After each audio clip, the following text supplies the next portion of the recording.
సాధారణంగా ఈ జనరేషన్ పిల్లలు ఇంటికి రాగానే టీవీలు, ఫోన్లు చూస్తూ ఉంటారు. లేదంటే హోంవర్క్ పూర్తి చేశాక వాటి ముందు తిష్ట వేస్తారు. తమిళనాడులోని మదురై దగ్గరలో ఉన్న కాబూర్ మాత్రం చిన్నారులు చకచకా హోంవర్క్‌లు చేసి పుస్తకాలు ముందేసుకుంటూ ఉంటారు.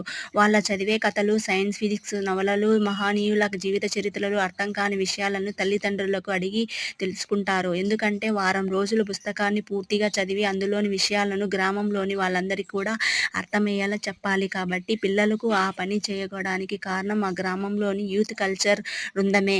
కోవిడ్ సమయంలో పిల్లలు, పెద్దలు సోషల్ మీడియాకి బానిస కావడం గమనించిన గ్రామస్తులు సర్వేరాజ్ వాళ్ళ దృష్టికి మళ్లించి పుస్తక పాఠం అలవాటు చేయాలనుకున్నాడు.